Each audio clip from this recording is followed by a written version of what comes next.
खाने के ढाबों पर नाम और लाइसेंस लगाए जाने को लेकर सरकार के फैसले का राजनीतिक गलियारों ने भले ही विरोध हो रहा हो, लेकिन धर्मनगरी हरिद्वार में लोग इसका स्वागत कर रहे हैं। लोगों का मानना है कि सरकार का ये कदम बहुत ही सराहनीय है। इससे लोगों को अच्छा और शुद्ध भोजन मिल सके। नहीं, ये जरूरी भी है क्योंकि ऐसा है कि लोग वहम करते हैं, तो उसके लिए नाम जो है आपको दुकान के बाहर अपना लिखना पड़े होटलों ढाबों में। तो उसमें क्या होता है कि जैसे हमें नॉनवेज नहीं पसंद है, हम शुद्ध वैष्णव हैं, तो वो भी दिक्कत है। तो ये नाम लिखना तो अनिवार्य होना चाहिए। तो आप जैसे पर्यटक हैं, घूमने जाते हैं, सारी चीजें होती हैं, तो कभी इससे पहले भी कभी इस तरह की चीजें नहीं होती रहती है। ये अब संज्ञान में अब आया तो सरकार एक्शन ले रही है, तो अच्छी बात है।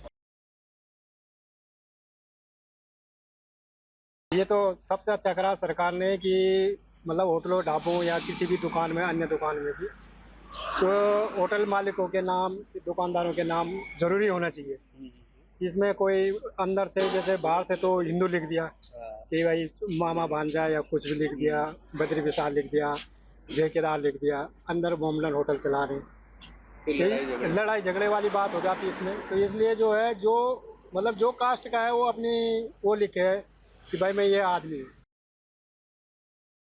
तो कम से कम भक्तों का और यात्रियों की सुविधा के लिए और उनके विश्वास के लिए कम से कम सभी को अपनी दुकान पर अपना नाम, पता, सब कुछ ईमानदारी से लिखना चाहिए, ताकि किसी को, यात्री को या भक्त को इस मामले में कोई न संदेह हो और न ही उन्हें ऐसा लगे कि वो ठगे जा रहे हैं।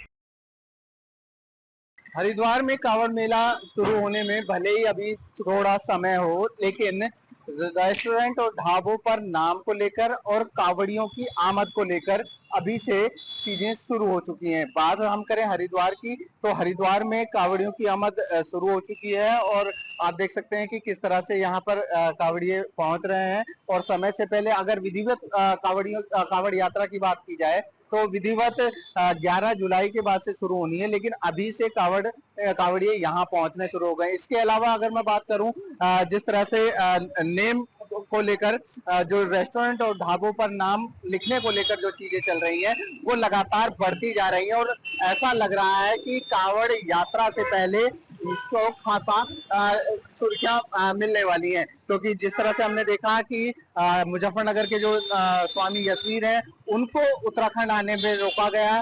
इसके बाद कई जो चाट भंडार थे वो दूसरे नाम से चलते हुए पाए गए। तो कह सकते हैं फिलहाल इस मामले को लेकर सुर्खियां लगातार बढ़ रही हैं और इस कांवड़ यात्रा में हो सकता है कि इस बात को लेकर कहीं संवेदनशीलता बन सकती है। हालांकि जिला प्रशासन लगातार इस बात को तस्दीक कर रहा है और इस बात से एक तरह से कहें तो परहेज करने की कोशिश कर रहा है कि ये मामला तूल ना पकड़े। न्यूज स्टेट के लिए हरिद्वार से महावीर नेगी। जहाँ भक्ति है हर शब्द में, कथाओं में छिपे हैं दिव्य रहस्य और ज्योतिष देता है जीवन को दिशा। धर्म से जुड़ी हर बातों को जानने के लिए हमारे चैनल स्तुति को सब्सक्राइब करें। चैनल पर जाने के लिए इस लिंक पर क्लिक करें।